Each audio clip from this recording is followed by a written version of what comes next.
Hello dear students, good morning all of you. आप सभी का पाइका डिफेंस एकेडमी बालेसर में हार्दिक स्वागत है। तो बच्चे, आज के सेशन में हम क्लास 6 में जो भी बच्चे एडमिशन लेने के लिए इस बार जवाहर नवोदय विद्यालय का एंट्रेंस एग्जाम दे रहे हैं, उनके लिए हम आज मैथ का सैंपल पेपर लेकर आए हैं। जैसे कि बच्चों, आप सभी को पता है कि मैथ में लगभग 20 क्वेश्चंस पूछे जाते हैं। तो आज के सेशन में हम टोटल 20 क्वेश्चन सॉल्व करेंगे और ये क्वेश्चन बहुत ही इंपॉर्टेंट होंगे। और क्वेश्चन को सॉल्व करने के साथ साथ हम कुछ शॉर्ट ट्रिक्स के बारे में भी जानेंगे। तो चलिए बच्चों, आज का सेशन शुरू करते हैं। ओके स्टूडेंट्स, तो ये है हमारे सामने आज का सैंपल पेपर। जवाहर नवोदय विद्यालय में क्लास 6 में जो भी बच्चे एडमिशन लेने के लिए इस बार एंट्रेंस एग्जाम दे रहे हैं, उनके लिए ये सैंपल पेपर है। तो चलिए वन बाय वन हम आज क्वेश्चंस को सॉल्व करते हैं। सबसे पहले बच्चों हम लोग डायरेक्शन रीड करते हैं। यहाँ पे है कि for every question, four probable answer A B C and D are given, only one out of this is correct, choose the correct answer. Okay, तो बच्चे हर एक क्वेश्चन में आपको चार ऑप्शंस दे रखे हैं और आपने फाइंड आउट करना है कि कौन सा ऑप्शन यहाँ पे सही है। तो question number 1, what sum will amount to rupees 6,600 in 4 years at 8% per annum simple interest. Okay बच्चों, तो ये सिंपल इंटरेस्ट का क्वेश्चन है। अब यहाँ पे देखिए, इन्होंने कहा है कि what sum will amount to rupees 6,600। तो यहाँ पे बच्चों आपको प्रिंसिपल नहीं दे रखा है। यहाँ पे आपको क्या दे रखा है? यहाँ पे आपको दे रखा है अमाउंट। यहाँ पे आपको दे रखा है अमाउंट, जो कि कितना है? रुपीज 6,600। ओके, और फिर यहाँ पे आपको दे रखा है टाइम। टाइम कितना दे रखा है आपको? 4 years। और फिर उसके साथ आपको दे रखा है rate of interest. Rate of interest आपको कितना दे रखा है? 8%। और आपसे पूछा क्या गया है? आपसे पूछा गया है कि इसका प्रिंसिपल क्या होगा। ओके, तो बच्चे इसके लिए मैंने आपको एक सिंपल फॉर्मूला पहले ही बता रखा है कि जो अमाउंट होता है आपके पास वो किसके बराबर होता है। जो अमाउंट होता है आपके पास बच्चों, वो बराबर होता है principal 1 plus R T upon 100। Okay, यहाँ पे जो आर है वो आपका रेट ऑफ इंटरेस्ट है और जो टी है वो आपका क्या है? टाइम। ओके, टी जो है यहाँ पे आपके पास क्या होता है? टाइम। ओके, तो आपके पास यहाँ पे ये किसके बराबर आ जाएगा? ओके बच्चों, इस फॉर्मूले को अब हम और भी छोटा कर सकते हैं। मैं आपको यहाँ पे फॉर्मूले को और छोटा करके बताता हूँ। आप इसको सीधे ऐसे भी याद रख सकते हैं, 100 plus R T upon 100 into P. Okay, आप इस वाले फॉर्मूले को याद रखेंगे तो और भी इजीली आपका आंसर सोल्व हो जाएगा। तो देखिए, अमाउंट आपको पता है कितना है? अमाउंट 6,600। ओके, 100 और यहाँ पे आर इंटू टी। अब आर आपके पास कितना है? 4। और सॉरी, आर है आपके पास 8 और टाइम है आपके पास 4। इन दोनों का मल्टीप्लीकेशन करेंगे तो यहाँ पे आ गया 32 अपॉन 100 इंटू पी, है ना। तो आपके पास बच्चों यहाँ पे बन गया 6,600 132 अपॉन 100 इंटू पी। अब बच्चों आपको पी फाइंड आउट करना है तो हम यहाँ पे क्या करेंगे? Cross multiply. तो आपके पास यहाँ पे पी की वैल्यू क्या आ गई? पी की वैल्यू आ गई आपके पास 6,600 इंटू 100 अपॉन 132। ओके, अब हम यहाँ पे 11 से कट करें तो 11 6। ओके, 11 6 is 66 0 0 और यहाँ पे आ गया 11 1 11 11 2 22। Then 12 5 is 60 0। तो यहाँ पे आपके पास प्रिंसिपल आ गया 5,000। तो यहाँ पे आपके पास प्रिंसिपल कितना आ गया? 5,000। तो आप कह सकते हो कि क्वेश्चन नंबर 1 का ऑप्शन नंबर बी जो है ये आपके पास क्या है? करेक्ट है। ओके, अब हम चलते हैं क्वेश्चन नंबर 2 पे। अब बच्चे देखिए, यहाँ पे है simplification of the following gives. यहाँ पे ये आपके पास सिंप्लीफिकेशन का क्वेश्चन है, इसको आपने सिंप्लीफाई करना है। ओके, तो बच्चे देखिए, सबसे पहले आपको यहाँ पे देखने पर पता चल रहा होगा कि यहाँ पे कुछ जो डिजिट्स हैं, कुछ जो नंबर हैं वो फ्रैक्शन, सॉरी मिक्स्ड फ्रैक्शन के फॉर्म में दे रखे हैं। तो पहले आप इस मिक्स्ड फ्रैक्शन को फ्रैक्शन में चेंज कर लीजिए। ओके, तो यहाँ पे देखिए बच्चों, 4 9 is 36, 36 प्लस 3 is 39। तो यहाँ पे आपके पास आ गया 39 बाय 4 डिवाइडेड बाय, फिर यहाँ पे आपके पास क्लोज ब्रैकेट है, 6 to 12 प्लस 1 13 बाय 6। ओके, यहाँ पे मैंने 13 बाय 6 लिखा, प्लस फिर यहाँ पे देखिए करली ब्रैकेट है, तो आप कर्ली ब्रैकेट लगाइए, 3 4 12 प्लस 1 13/3। ओके, अब सिंप्लीफिकेशन के क्वेश्चंस को बच्चे हर एक स्टेप को आपको अच्छे से लिखना होगा। अगर कोई भी एक स्टेप अगर आपका मिस हो जाता है तो आपका आंसर गलत हो जाएगा। ठीक है, तो कहते हैं ना कि आपको फूंक फूंक कर हर एक स्टेप्स को देखना होगा और उसे लिखना होगा। ओके, उसके बाद आपके पास देखिए बीच में माइनस का साइन है, फिर ओपन ब्रैकेट, फिर 2 1 2 प्लस 1 3, ओपन ब्रैकेट 2 1 2 प्लस 3/2, फिर यहाँ पे आ गया बीच में प्लस, फिर 4 1 4 प्लस 3 7/4। ओके, यहाँ पे 7/4, फिर ये बंद कर दिया ब्रैकेट को, फिर ये करली ब्रैकेट और फिर यहाँ पे ओपन ब्रैकेट। अब देखिए बच्चों इसको मैं लिखता हूँ 39/4। ओके, डिवाइडेड बाय यहाँ पे क्लोज ब्रैकेट, देन 13/6। ठीक है, प्लस करली ब्रैकेट 13/3 माइनस, तो बच्चे ये जो ओपन ब्रैकेट है पहले हम उसको सॉल्व करेंगे। ओके, तो यहाँ पे 2 और 4 का एलसीएम कितना आ गया, 4 आ गया एलसीएम।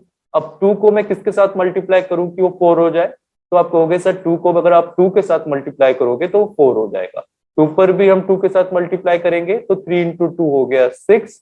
अब ये तो पहले ही 4 है, तो इसको 1 के साथ मल्टीप्लाई करेंगे तो 7 को भी 1 के साथ मल्टीप्लाई करना पड़ेगा। तो 6 + 7 यहाँ पे मैंने लिख दिया, और यहाँ पे मैंने ओपन ब्रैकेट, फिर करली ब्रैकेट और फिर क्लोज ब्रैकेट।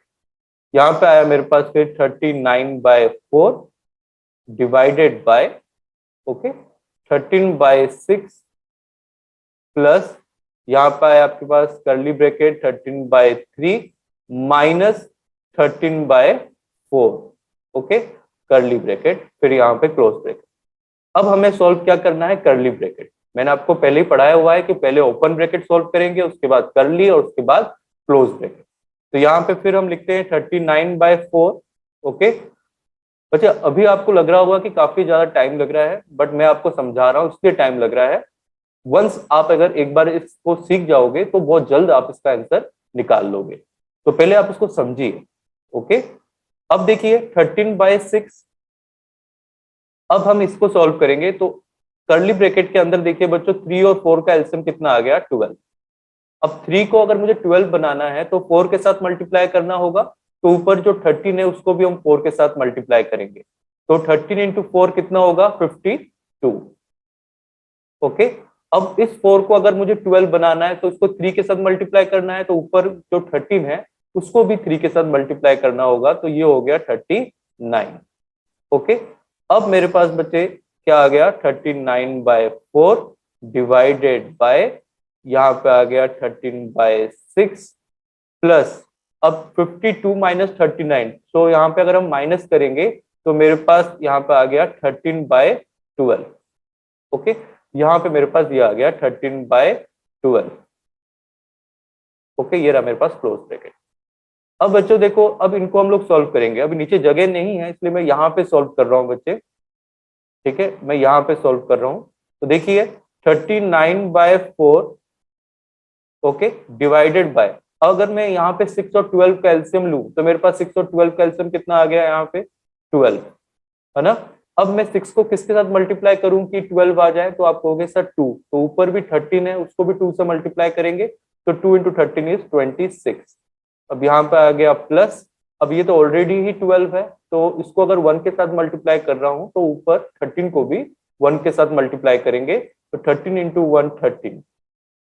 तो यहाँ पे बच्चों मेरे पास आ गया 39/4 और यहाँ पे आ गया डिवाइडेड बाय 39/12। ओके, अभी बच्चे दो फ्रैक्शन को हम आपस में डिवाइड कर रहे हैं, और आपको पता होगा कि जब भी हम दो फ्रैक्शन को आपस में डिवाइड करते हैं तो क्या होता है, जो सेकंड वाला फ्रैक्शन होता है उसका रेसिप्रोकल करके हम पहले वाले फ्रैक्शन के साथ मल्टीप्लाई करते हैं। तो यहाँ पे मैं कर लिख रहा हूं, यहाँ पे देखिए बच्चों 39/4। अब क्योंकि यहाँ पे डिवाइड का साइन है, अगर डिवाइड वाले साइन को मैंने हटाना है तो हमें मल्टीप्लाई लिखना होगा, और इस वाले जो सेकंड जो फ्रैक्शन है उसका रेसिप्रोकल करना होगा और उसके साथ डिवाइड मल्टीप्लाई करना होगा। तो 39 से 39 तो कैंसिल हो गया, 4 × 3 कितना आ गया, 12। तो मेरे पास यहाँ पे आंसर कितना आ गया, 3। तो यहाँ पे आप कह सकते हो कि ऑप्शन नंबर सी जो है बच्चों, ये मेरे पास क्या है, करेक्ट है। Okay, now question number 3, which of the following statement is correct. First is one is a composite number, one is a prime number, one is neither composite nor prime, one is an even number. Okay student listen, first इन्होंने कहा है कि one is a composite number, कि क्या one एक composite number है। जैसे कि आप सभी को पता है कि कंपोजिट नंबर कौन से होते हैं, कंपोजिट नंबर वो होते हैं जिनके दो से ज्यादा फैक्टर्स होते हैं। फॉर एग्जाम्पल अगर मैं आपसे कहूँ 8, इसका फैक्टर है 1, इसका फैक्टर है 2, इसका फैक्टर 4 भी है और ये खुद भी अपना फैक्टर है, तो इसके दो से ज्यादा फैक्टर है, तो 8 जो है ये कंपोजिट नंबर है। तो आप कह सकते हो कि वन एक कंपोजिट नंबर नहीं है, क्योंकि वन का सिर्फ एक ही फैक्टर है, वो है खुद वो अपना। फिर one is a prime number हो सकता है क्या? तो आपको पता है कि प्राइम नंबर वो होते हैं जिनके सिर्फ दो ही फैक्टर होते हैं, जैसे कि 17 की अगर बात करें तो 1 और ये खुद अपना फैक्टर है। तो प्राइम नंबर वो होते हैं जिनके सिर्फ दो ही फैक्टर होते हैं, 1 और वो खुद अपना। तो 1 के सिर्फ एक ही फैक्टर है, तो 1 भी एक प्राइम नंबर नहीं है।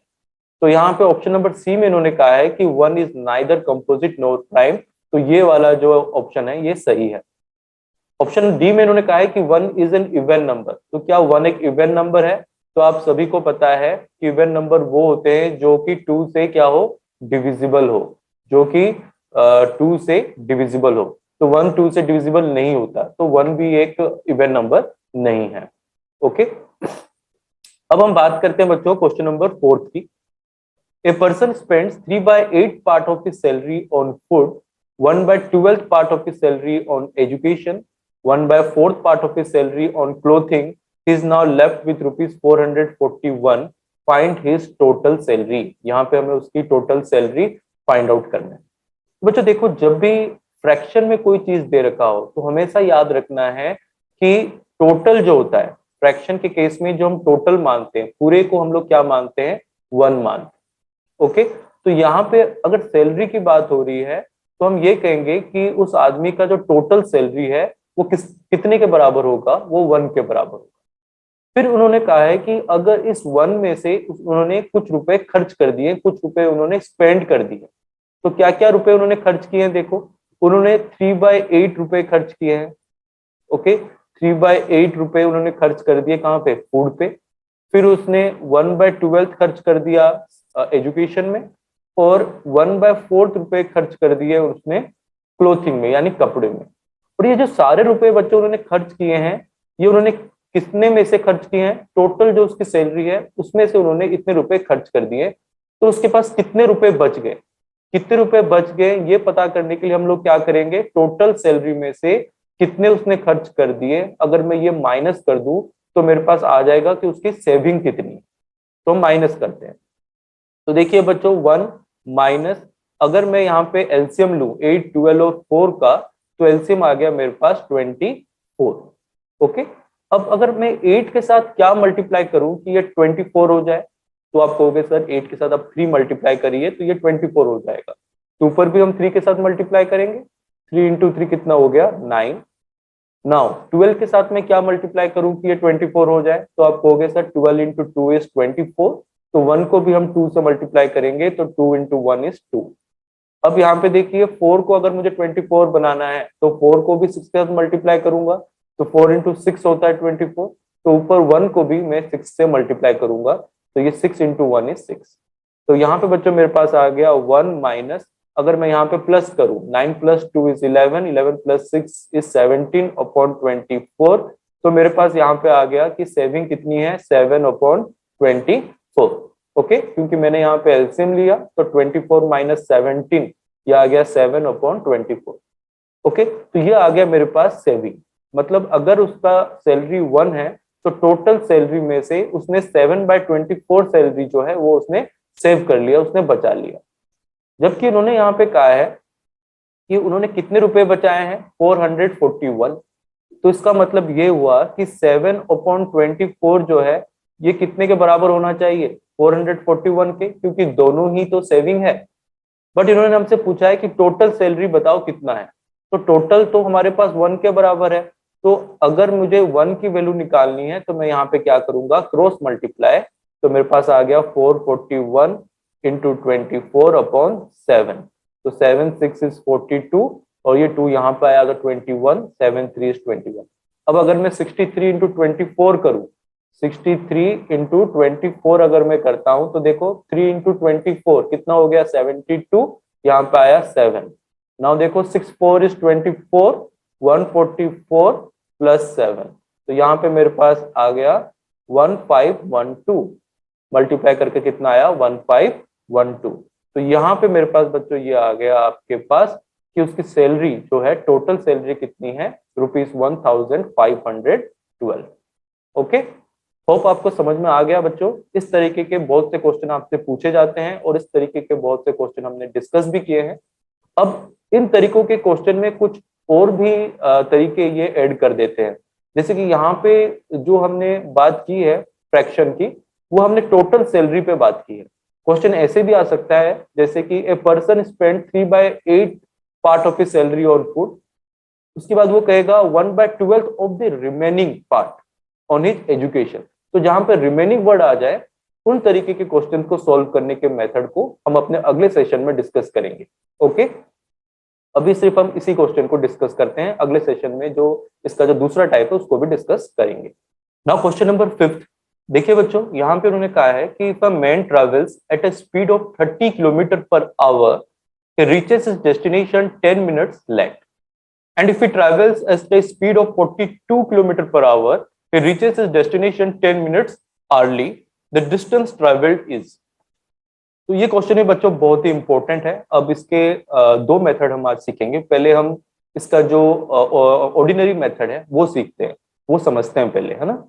तो देखिए बच्चों, हम यहाँ पे ये मान लेते हैं क्योंकि ये टाइम की बात हो रही है, ओके, तो मैं यहाँ पे ये मान लेता हूँ कि जो उसका एक्चुअल टाइम है, ओके, मैं यहाँ से स्टार्ट कर रहा हूँ, जो उसका एक्चुअल टाइम है मैं ये मान लेता हूँ कि जो उसका एक्चुअल टाइम है, जिस टाइम पे उसने पहुंचना था, उस टाइम को मैं टी मान लेता हूँ। क्या मान लेता हूँ? Capital T. अब बच्चों देखो, दोनों ही केस में, चाहे वो लेट हो चाहे वो जल्दी आए, दोनों केस में जो डिस्टेंस उसको ट्रेवल करना है वो तो सेम ही रहेगा, है ना।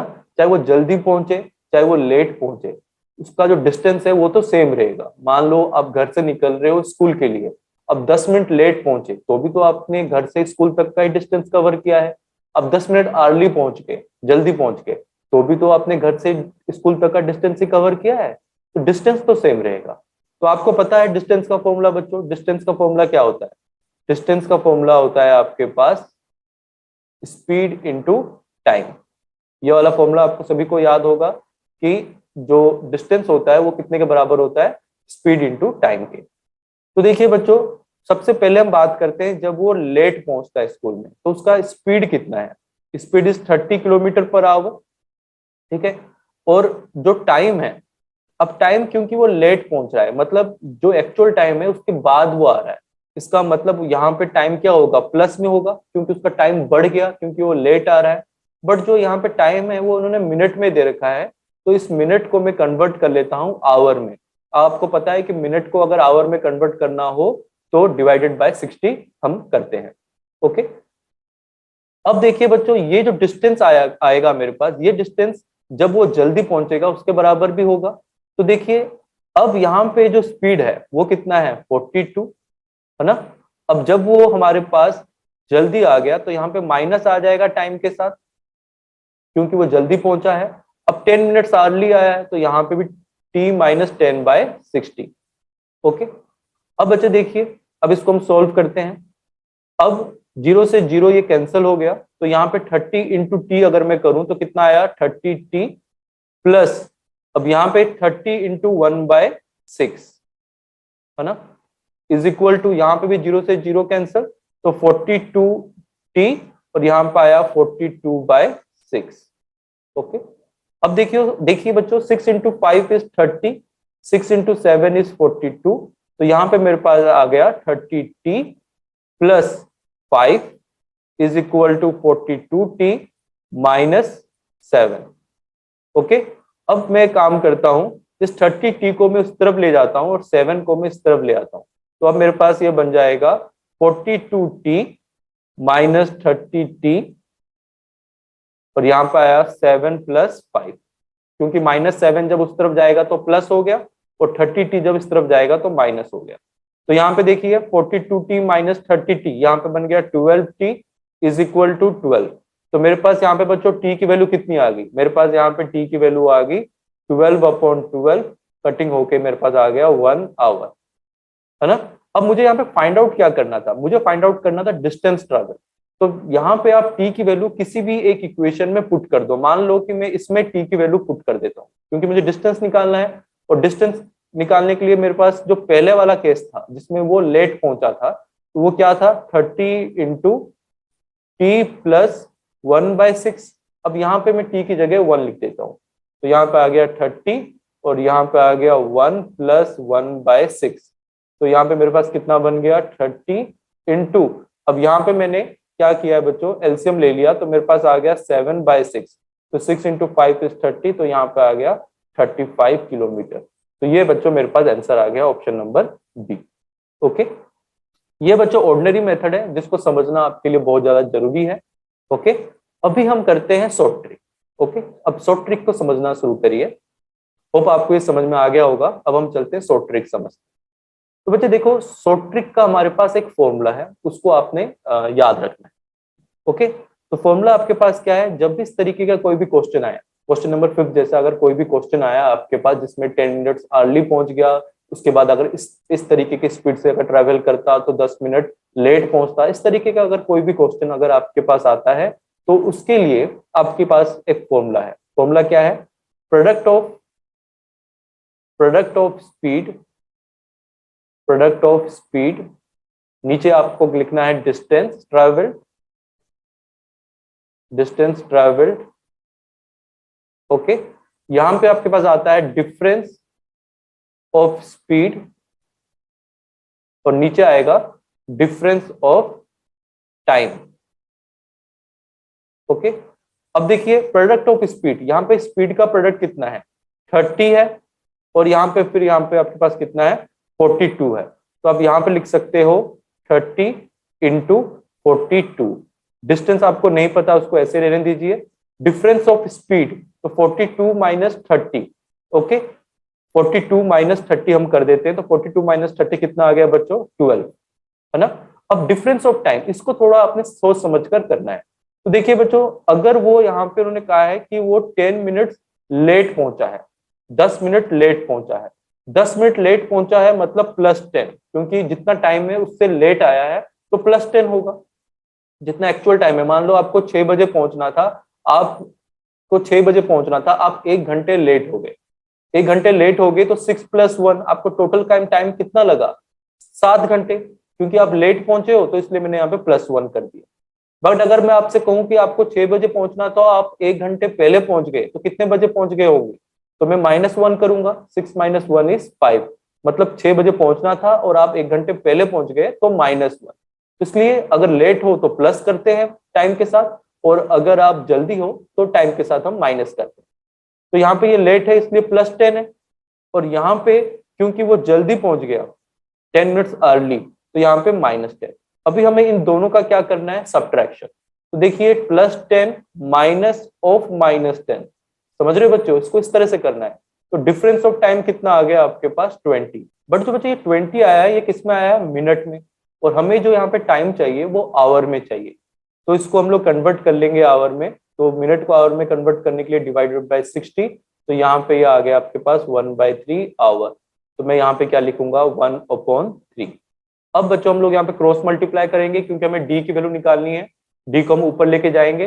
तो यहाँ पे आ गया 30 × 42, और नीचे आ गया आपके पास 3 × 12। तो 3 × 10 = 30। ओके, 2 5 = 10, 2 6 = 12, 6 × 7 = 42। तो यहाँ पे आपके पास सीधे आंसर आ गया 35 किलोमीटर। तो आंसर क्या होगा इसका, बी। ओके, आपने बस बच्चे ये जो डिफरेंस ऑफ टाइम है उसको ध्यान से करना है, बाकी आपका आंसर इजीली फाइंड आउट हो जाएगा। ओके, अब हम चलते हैं क्वेश्चन नंबर 6 पे। यहाँ पे उन्होंने कहा है कि without stoppage a train travels a certain distance with an average speed of 80 km/h, and with stoppage it covers same distance with an average speed of 60 km/h। How many minute per hour train stop. बच्चे देखो, question में इन्होंने कहा है कि एक train अगर without stoppage मतलब बिना स्टेशन में रुके अगर एक डिस्टेंस को कवर करता है तो वो 80 km/h की स्पीड से वो कवर कर लेता है।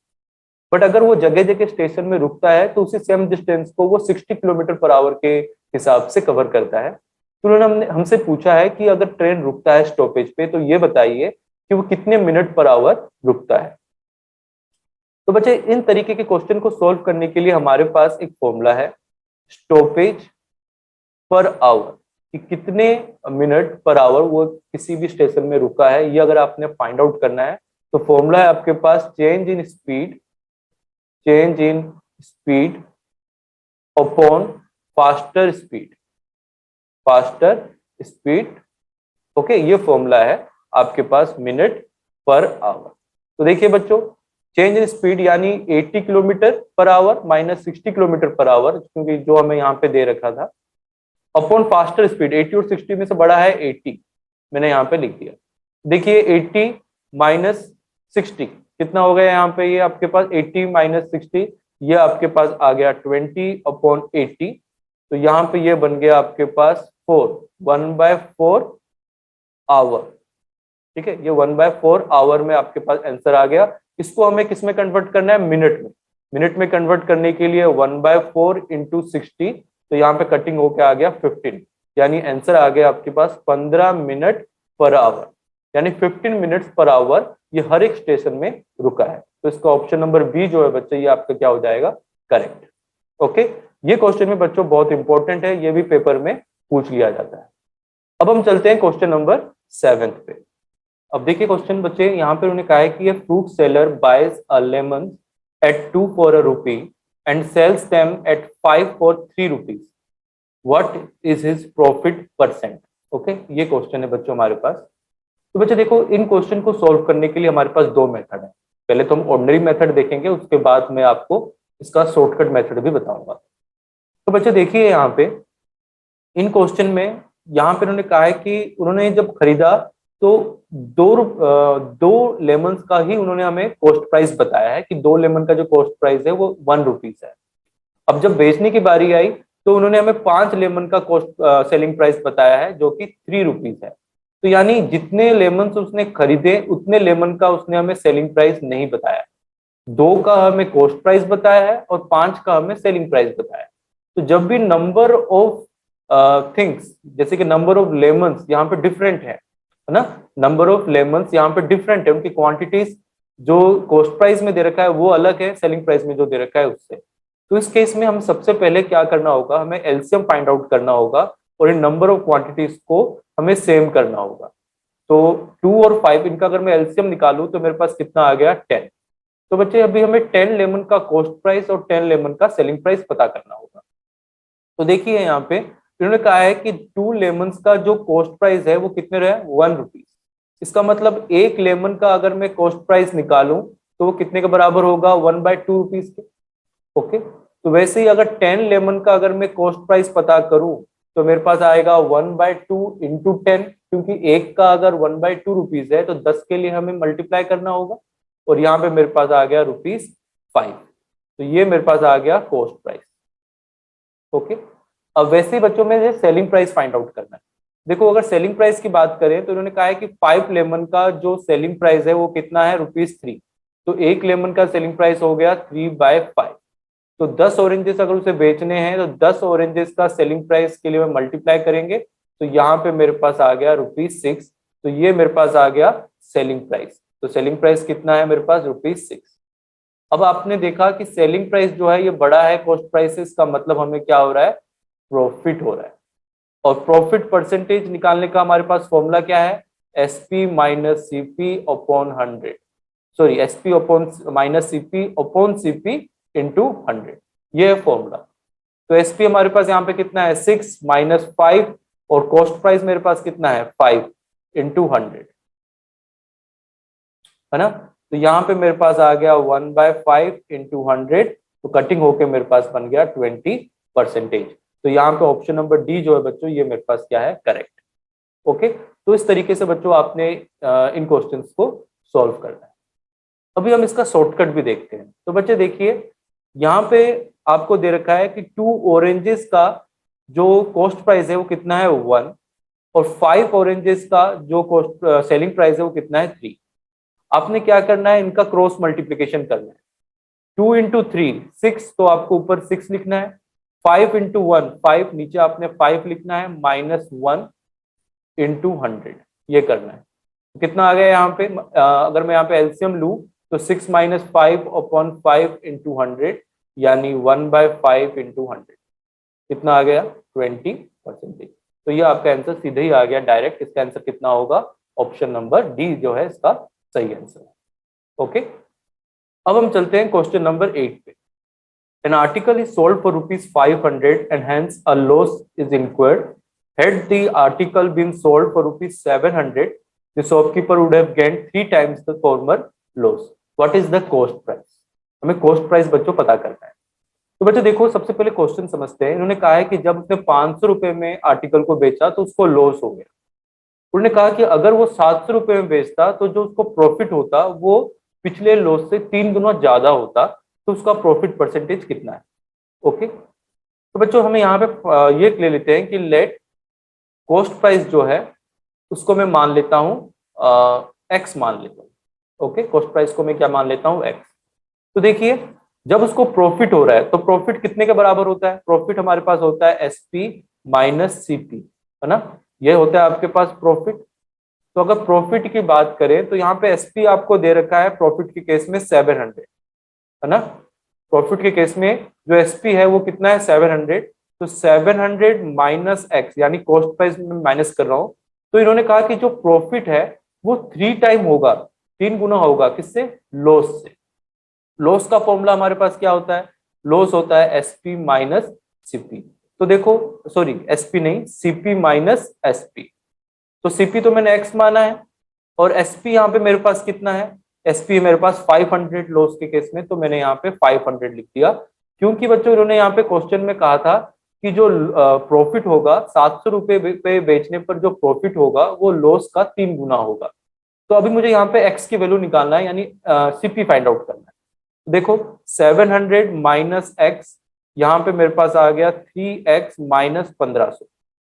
ओके, अब मैं इस x वालों को एक तरफ कर लेता हूं और इनको एक तरफ कर लेता हूं। तो देखो बच्चों 3x, ये x उस तरफ जाएगा तो प्लस में कन्वर्ट हो जाएगा, तो ये प्लस x हो गया, और यहाँ पे ये माइनस 1500 उस तरफ गया तो प्लस 1500, और ये 700। तो यहाँ पे बन गया 4x इज इक्वल टू 0 0 7 5 12, और ये बन गया 1200। Okay, sorry 2200। ओके, ये 2200 बन गया। तो x की वैल्यू कितनी आ गई, 2200 डिवाइडेड बाय 4, तो 4 5 20, तो यहाँ पे 2 आ गया तो 4 5 20 0। तो x की वैल्यू कितनी आ रही है 550, यानी आपका कॉस्ट प्राइस कितना आ गया, ₹550।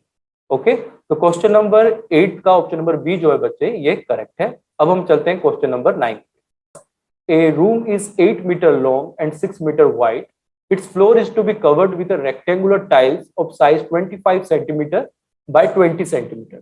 How many tiles will be required? Okay, तो बच्चों पहले इसको हम डायग्राम से समझते हैं। मान लो बच्चों ये आपके पास एक फ्लोर है, रेक्टेंगुलर फ्लोर। ओके, अब इसके अंदर जो आप ये चीज देख रहे हैं, ये व्हाइट व्हाइट सा, ये जो मैं डॉटेड लगा रहा हूँ, ये क्या है, ये एरिया है किसका, फ्लोर का। ये फ्लोर का एरिया है। अब इस एरिया में अगर मैंने टाइल्स लगाने, इस एरिया में अगर मैंने रेक्टेंगुलर टाइल्स लगाने हैं, और इस तरह लगाने हैं कि ये रेक्टेंगुलर टाइल्स जो है ये बिल्कुल कंप्लीटली इस फ्लोर को जो है कवर कर ले। ओके, ये तभी पॉसिबल होगा जब एरिया ऑफ टाइल्स, जो कंप्लीट एरिया होगा टाइल्स का, वो अगर इस फ्लोर के एरिया के बराबर होगा, तभी जो है ये टाइल्स कंप्लीटली कवर कर लेंगे इस फ्लोर को। तो सबसे पहले हम एरिया फाइंड आउट करते हैं। तो बच्चों देखो, सबसे पहले यहाँ पे जो रूम का जो लेंथ है वो मीटर में दे रखा है, और जो टाइल्स का आपको दे रखा है साइज वो सेंटीमीटर में दे रखा है। तो हम मीटर को सेंटीमीटर में कन्वर्ट कर लेते हैं। तो एरिया ऑफ रूम हम पहले निकाल लेते हैं। आपको पता है कि किसी भी रेक्टेंगुलर का एरिया कितना होता है, लेंथ इंटू ब्रेथ। किसी भी रेक्टेंगल का एरिया कितना होता है, लेंथ इंटू ब्रेथ। तो यहाँ पे आपको मीटर में दे रखा है, इसको सेंटीमीटर में कन्वर्ट करेंगे तो 800 सेंटीमीटर हो जाएगा, क्योंकि आपको पता है कि 1 मीटर में 100 सेंटीमीटर होते हैं। सिमिलरली अगर ब्रेथ की बात करें तो ये आपके पास है 6 मीटर, तो ये भी 6 इंटू 100 कितना हो गया, 600 सेंटीमीटर। तो यहाँ पे आपके पास एरिया अगर मैं बात करूं तो कितना आ गया, 800 इंटू 600 सेंटीमीटर स्क्वायर। ओके, अब उसी तरह बच्चों एक टाइल का एरिया अगर मैं फाइंड आउट करूं तो वो कितने के बराबर होगा, 25 इंटू 20, क्योंकि वो भी तो एक रेक्टेंगल है, तो रेक्टेंगल का एरिया लेंथ इंटू ब्रेथ। अब अगर मुझे ये फाइंड आउट करना है कि टोटल कितने टाइल्स की रिक्वायरमेंट है, तो उसके लिए मैं क्या करूंगा, number of tiles is equal to जो एरिया ऑफ रूम है आपके पास, area of floor, okay, divided by एक टाइल का जो एरिया है, ठीक है, एरिया ऑफ वन टाइल। तो यहां पे मेरे पास एरिया ऑफ कितना है, 800 इंटू 600, ये फ्लोर का एरिया, डिवाइडेड बाय 25 इंटू 20। तो 0 से 0 कैंसल, 2 इंटू 30 बन गया ये। ओके, और यहां पे आपके पास आ गया 5 5 25, 5 1 5 5 6 30, 0 5 6 इज 30। तो हमारे पास आ गया 600 6 6 36 6 1 6 प्लस 3 960 टाइल्स की रिक्वायरमेंट हमें होगी। तो ऑप्शन नंबर बी जो है बच्चों, ये आपके पास क्या है, करेक्ट। ओके, आपने बस यहाँ पे मीटर और सेंटीमीटर का ध्यान रखना है, क्योंकि बहुत से बच्चे यहाँ पे गलतियां करते हैं। अब हम चलते हैं क्वेश्चन नंबर 10 पे। क्वेश्चन नंबर 10 देखिए बच्चों, यहाँ पे उन्होंने कहा है कि two solid cubes of side 15 centimetre each are joint end to end, what is the volume of the resulting cuboid. Okay, तो देखिए बच्चों, यहाँ पे उन्होंने कहा है कि इनके पास एक क्यूब था, तो ये हमने एक क्यूब बना रहे हैं। ओके, ये इनके पास क्या था, एक क्यूब था। इस क्यूब को उन्होंने क्या कर दिया, आपस में एक दूसरे क्यूब के साथ उन्होंने जोड़ दिया। ठीक है, उन्होंने एक दूसरे क्यूब के साथ यहाँ पे इसको उन्होंने जोड़ दिया। ओके, तो बच्चे देखो, जैसे ही मैंने दो क्यूब को आपस में जोड़ा तो ये क्या बन गया, ये बन गया एक क्यूबॉइड। ये क्या बन गया, ये क्यूबॉइड हमारे पास बन गया। अब देखिए बच्चों, इस क्यूब का जो पहले साइड था, यहां से यहां तक जो उसका साइड था, कितना था, 15। अब ये वाला जो साइड है दूसरे क्यूब का, ये भी तो 15 है। तो जो टोटल लेंथ है इस क्यूब का, ये कितना बन गया, टोटल लेंथ 15 प्लस 15, अब कितना बन गया, 30। यानी लेंथ ऑफ क्यूबॉइड, जो नया क्यूबॉइड हमारे पास बना, उसका टोटल लेंथ मेरे पास कितना आ गया, 30। अब बच्चों ये हाइट, तो ये पहले भी 15 था, अभी भी 15 है। और अगर मैं ब्रेथ की बात करूं, ये तो ये भी मेरे पास कितना है, 15। तो आपको पता है कि volume of cuboid, volume of cuboid का फॉर्मूला क्या होता है आपके पास, वॉल्यूम ऑफ क्यूबॉइड का फॉर्मूला होता है length into breadth into height. तो यहाँ पे आपके पास लेंथ है 30 इंटू 15 इंटू 15, तो ये आ गया 225 इंटू 30। तो 3 5 25, 3 2 6 7 8, 3 2 6 6 8 5 0। ओके, तो यहाँ पे आपके पास बन गया 6750, सॉरी 6750। तो ऑप्शन नंबर ए जो है बच्चों, ये आपके पास क्या है, करेक्ट है, 6750 सेंटीमीटर क्यूब। अब सेंटीमीटर क्यूब को हम लोग क्यूबिक सेंटीमीटर भी लिख सकते हैं। ओके, अब हम चलते हैं क्वेश्चन नंबर 11 पे। अब बच्चों देखो, यहाँ पे उन्होंने कहा है the length and breadth of a rectangular park are in the ratio of 5:3 and its perimeter is 128 metre, find the area of the park. तो यहाँ पे बच्चों लेंथ और ब्रेथ आपको दे रखा है 5:3। आप लोगों को पता है कि पेरीमीटर का फॉर्मूला क्या होता है, पेरीमीटर ऑफ अ रेक्टेंगल का फॉर्मूला होता है 2 लेंथ प्लस ब्रेथ, यही फॉर्मूला होता है आपके पास। तो यहाँ पे उन्होंने कहा है कि पेरीमीटर कितना है, 128। 128 क्या है, इसका पेरीमीटर है। तो बच्चों हम लोग क्या करते हैं, यहाँ पे लिख लेते हैं 2, लेंथ की जगह मैं लिखता हूँ 5x और ब्रेथ की जगह मैं लिखता हूँ 3x। ओके, और पेरीमीटर तो आपको पहले दे रखा है 128 मीटर। तो सॉल्व करते हैं हम लोग। तो देखो 2 5x प्लस 3x कितना बन गया, 8x, और ये बन गया 128 मीटर। तो 16x आपके पास आ गया 128 मीटर। तो x की वैल्यू कितनी आ गई आपके पास, 128/16। तो 8 2 16, 8 1 इज 8, 4 गया, 8 6 48, 2 8 16, यानी x की वैल्यू आ गई आपके पास 8। तो इसका मतलब ये हुआ बच्चे कि आपके पास लेंथ कितना है, लेंथ मैंने माना था 5x, तो लेंथ आ गया 5 इंटू 8 40 मीटर। और ब्रेथ आपके पास कितना आ गया बच्चों, ब्रेथ आपको मैंने माना था 3x, तो यहाँ पे आ गया 3 इंटू 8 24 मीटर। ओके, तो लेंथ और ब्रेथ की वैल्यू आ गई। अब हम एरिया निकाल लेते हैं। एरिया का फॉर्मूला क्या होता है, लेंथ इंटू ब्रेथ, तो यानी 40 इंटू 24 मीटर स्क्वायर में आएगा आंसर। तो यहाँ पे आ गया 4 4 16, 960 मीटर स्क्वायर। तो यहाँ पे ऑप्शन नंबर ए जो है बच्चे ये आपका क्या आ गया, करेक्ट। ओके, अब हम चलते हैं क्वेश्चन नंबर 12 पे। यहाँ पर उन्होंने कहा है कि how many prime factors of 2 raise to power 8 into 9 raise to power 11 into 7 raise to power 5। Okay, ये क्वेश्चन है बच्चों आपके पास, और हमें ये बताना है कि इनके कितने प्राइम फैक्टर्स हैं हमारे पास। अब बच्चे देखो यहाँ पे आपने इन क्वेश्चन में बेस को देखना है।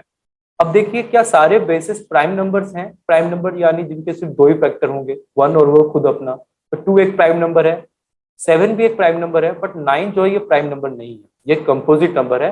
तो पहले 9 का हम लोग क्या निकालते हैं, प्राइम फैक्टर। तो देखो 3 इंटू 3 9, तो मैं यहाँ पे लिखता हूँ 2 रेज टू पावर 8। क्या मैं इस 9 को ऐसे लिख सकता हूँ 3 का स्क्वायर और उसके ऊपर raise to power 11 into 7 raise to power 5। Okay, तो यहाँ पे आ गया 2 रेज टू पावर 8 इंटू, तो बच्चे जब भी ऐसा होता है ना दो पावर के बीच में अगर ब्रैकेट हो तो हम इन दोनों पावर को आपस में क्या कर देते हैं, मल्टीप्लाई। तो कितना हो गया 3, 2 इंटू 11 22, 7 रेज टू पावर 5। अब देखिए सभी बेसिस जो है ये सारे के सारे प्राइम नंबर है ना, और हमसे पूछा गया है कि टोटल इनके कितने प्राइम फैक्टर्स हैं। तो देखो 2 कितनी बार है, 8 बार, तो 8 तो 2 हो गए, तो पहले 8, फिर 3 कितने 22 बार, और 7 कितने 5 बार। इन सभी को अगर मैं प्लस करूं तो टोटल कितने प्राइम फैक्टर्स हैं इनके पास, 35। तो यहाँ पे ऑप्शन नंबर सी जो है बच्चों ये आपका क्या है, करेक्ट।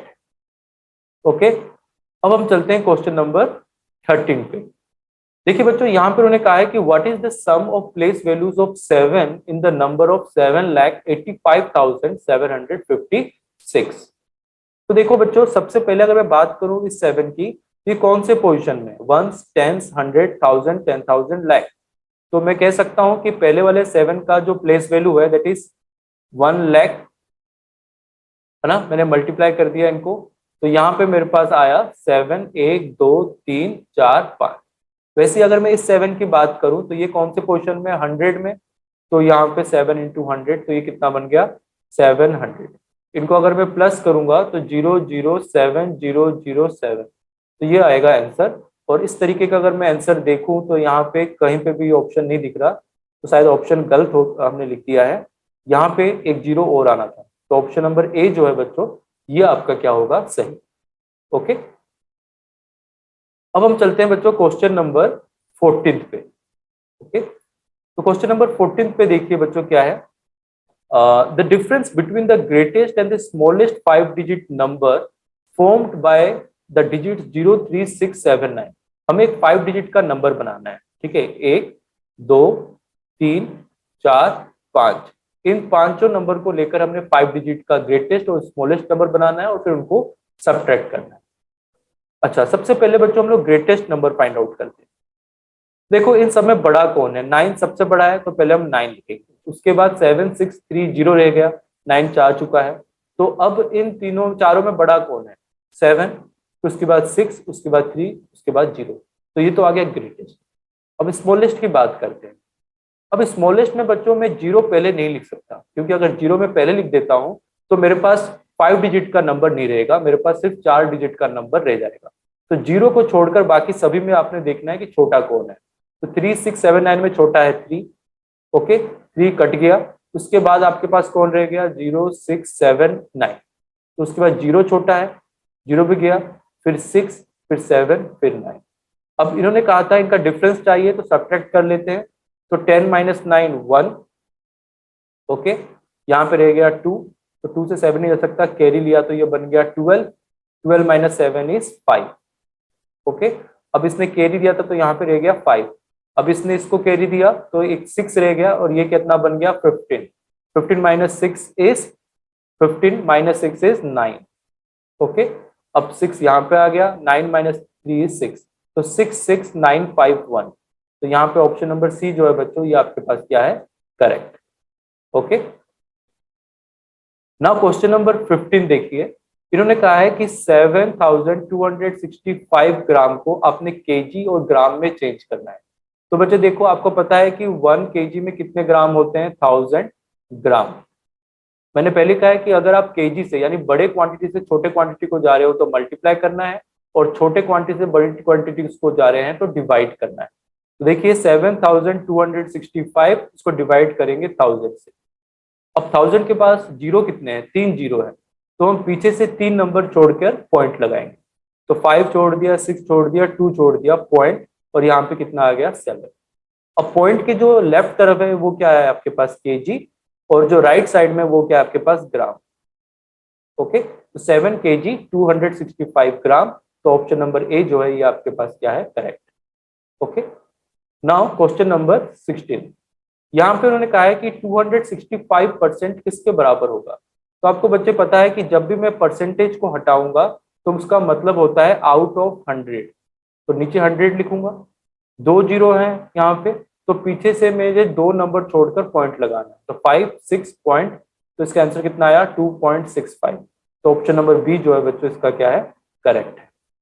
ओके, अब क्वेश्चन नंबर 17 देखिए, यहाँ पे उन्होंने कहा है कि find the smallest fraction out of the following. एक मेथड तो ये है बच्चों कि आप इनका एलसीएम ले लो डिनोमिनेटर का और पता करो कि कौन सा न्यूमरेटर छोटा है और कौन सा न्यूमरेटर बड़ा, उसके हिसाब से आप फाइंड आउट कर सकते हो। बट मैं आपको कहूंगा कि आप यहाँ पे दो दो फ्रैक्शन को लेकर करो और पता करो छोटा कौन है। अगर मैं 5/9 और 3/7 को लेता हूँ तो आप इनका क्रॉस मल्टीप्लाई करो, जिसके न्यूमरेटर से आप मल्टीप्लाई कर रहे हो उसी के नीचे आपने लिखना है। यहाँ पे मैं न्यूमरेटर ले रहा हूँ 5, तो 5 इंटू 7 35 को यहाँ पे लिखेंगे, और यहाँ पे 3 इंटू 9 27। अगर इन दोनों में कंपेरिजन करूं तो 3/7 जो है छोटा है, क्योंकि इसके पास 27 है और इसके पास 35 है। तो 5/9 को भूल जाओ, क्योंकि हमें छोटा फाइंड आउट करना है।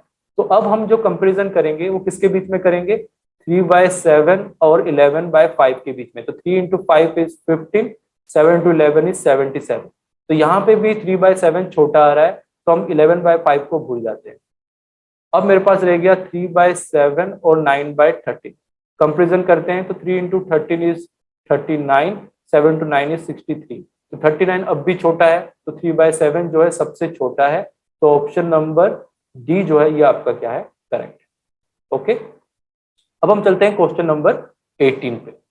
अब देखिए बच्चों, क्वेश्चन नंबर 18 में उन्होंने कहा है कि when -1 is multiplied by itself 100 times, the product is 1 -1 सी 100 और -100। अब इसका मतलब है बच्चों, उन्होंने कहा है कि -1 इंटू -1 इंटू -1 इंटू -1, ऐसे करते करते अगर मैं 100 बार इस -1 को अगर मल्टीप्लाई करूं तो उसका आंसर कितना आएगा। तो बच्चों देखो, इसको मैं ऐसे कह सकता हूं कि -1 को मैं कितनी बार मल्टीप्लाई कर रहा हूं, 100 बार। तो मैं -1 के ऊपर 100 लिख सकता हूं। ठीक है, अब बच्चों देखो, अगर ये ऊपर वाला जो नंबर है ये आपके पास इवन नंबर है, अगर ये आपके पास इवन नंबर है तो ये पॉजिटिव में आएगा। अगर ये ओड नंबर है तो ये आंसर जो है वो किस में आएगा, नेगेटिव में आएगा। ओके, तो यहाँ पे देखो -1, आपको तो पता है कि 1 को जितनी बार मल्टीप्लाई करो 1 ही आता है। दिक्कत है कि माइनस आएगा कि प्लस आएगा। अब क्योंकि 100 जो है ये इवन नंबर है, तो इसलिए यहाँ पे जो ये माइनस है वो किस में कन्वर्ट हो जाएगा, +1 में। अगर यहाँ पे ओड होता, मान लो यहाँ पे 99 होता, तो फिर मैं यहाँ पे लिखता -1। तो यहाँ पे आंसर क्या आएगा आपके पास, +1। ओके, तो बच्चे देखो क्वेश्चन नंबर 19, ये भी बहुत इंपॉर्टेंट क्वेश्चन है। यहाँ पे उन्होंने कहा है कि ये bus leaves Delhi at 7:50 PM and reaches Lucknow at 5:30 AM the next day, find the duration of journey. तो बच्चे हम लोग क्या करेंगे, सबसे पहले 7:50 PM से लेकर रात के मिडनाइट 12 बजे तक कितने घंटे लगे वो पहले फाइंड आउट करेंगे, और फिर 12 मिडनाइट से लेकर सुबह 5:30 तक कितने आवर लगे वो फाइंड आउट करेंगे, और इन टोटल टाइम को प्लस करके हम बता देंगे कि टोटल टाइम कितना था जर्नी का। अब ये देखो यहाँ पे पीएम जो है दोपहर के 12 बजे से लेकर रात तक हम लोग पीएम मानते हैं, तो हम लोग पीएम को 24 क्लॉक आवर टाइम में चेंज करेंगे। तो देखो बच्चों, यहाँ पे जो उन्होंने 17:50 PM लिख रखा है, 17:50 PM को हम लिख सकते हैं 24 क्लॉक आवर टाइम में। अगर 17:50 PM को मैं लिखूं तो मैं लिख सकता हूँ 1950 आवर्स, है ना। और रात के 12 बजे को बच्चे हम लोग कैसे लिख सकते हैं, रात के 12 बजे को हम लोग लिख सकते हैं 2360 आवर्स। अब 2360 आवर्स मैंने क्यों लिखा, रात के 12 बजे को तो हम 00 लिखते हैं, 00 आवर्स। बच्चे मैंने इसलिए लिखा इसका मतलब और इसका मतलब दोनों का मतलब सेम ही है, क्योंकि 60 मिनट में 1 आवर होता है, तो ये 60 जब इधर आ जाएगा तो ये कितना हो जाएगा 2400, यानी 0000 आवर्स, रात के 12 बजे बन जाएगा, है ना। अब इस 2360 से मैं माइनस करता हूँ 1950 को, तो देखो बच्चे 0 से 0 माइनस किया मैंने तो 0 आ गया, 6 माइनस 5 इज 1, 13 से जब 9 जाएगा तो 4, तो यहाँ पे मेरे पास आ गया 7:50 PM से लेकर रात के 12 बजे तक जो टाइमिंग थी मेरे पास, वो कितनी है मेरे पास 4 आवर 10 मिनट, है ना, 4 आवर 10 मिनट। अब देखो बच्चे 12 मिडनाइट से लेकर रात के 12 बजे से लेकर सुबह के 5:30 बजे तक मेरे पास टाइमिंग कितनी है 5 घंटे 30 मिनट। तो अगर मैं इन दोनों को प्लस कर दूं तो मेरे पास कितना आ गया 30 + 10 इज 40 मिनट, और यहाँ पे 5 + 4 इज 9 आवर, तो 9 आवर 40 मिनट्स टोटल टाइमिंग जो है वो लगा है। तो यहाँ पे ऑप्शन नंबर बी जो है बच्चों वो क्या है आपके पास करेक्ट आंसर। अब क्वेश्चन नंबर 20 देखिए। अब इन्होंने कहा है कि इसको फ्रैक्शनल फॉर्म में आपने सॉल्व करना है, तो पहले मैं इसको सॉल्व करता हूँ। 3.50 जितने भी प्लस प्लस वाले हैं इनको मैं पहले प्लस कर लेता हूँ, तो इन दोनों को मैं प्लस करता हूँ, इन दोनों को मैं माइनस करता हूँ। तो 3.50 प्लस 4.75 कितना आ गया 5, 7 + 5 इज 12, और यहाँ पे आ गया 8.25। अब अच्छा देखो -2.50 और यहाँ पे -2.80, आप सभी को पता है कि जब दोनों सेम साइन के होते हैं तो क्या होते हैं प्लस, तो मैंने प्लस किया यहाँ पे 0, 8 + 5 इज 13, तो यहाँ पे आ गया 5.30, बट साइन कौन सा आएगा -5.30, क्योंकि दोनों के सामने माइनस का साइन था। और माइनस अगर मैं करूं तो यहाँ पे 5 - 0 इज 0, 2 से 3 नहीं जा सकता, देखिए 5 - 6 5, 2 से 3 नहीं जा सकता, तो यहाँ पे मैंने कैरी लिया, तो यहाँ पे 7 बच गया, और यहाँ पे आ गया मेरे पास 12, 12 - 3 इज 9, 7 - 5 इज 2, तो ये बन गया मेरे पास 2.95। अब बच्चों मैं इसको कैसे लिख सकता हूँ, क्या मैं इसको ऐसे नहीं लिख सकता 2 + 95/100, है ना। अब 95 और ये 100 ये 5 से कट जाएगा, तो ये बन गया 2 + 19/20।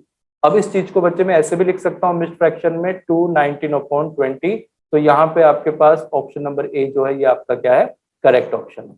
ओके ओके स्टूडेंट्स, तो ये थे हमारे आज 20 क्वेश्चन मैथमेटिक्स के और Jawahar Navodaya Vidyalaya entrance exam. Hope आपको समझ में आ गया होगा, और इसी तरीके के जितने भी क्वेश्चंस आपको मिलते हैं आप जरूर ट्राई करिए, जरूर सोल्व करिए, और हमारे साथ जुड़े रहिए ताकि आपको रेगुलरली इसी तरीके से सैंपल पेपर मिल सके। Thank you students and have a nice day.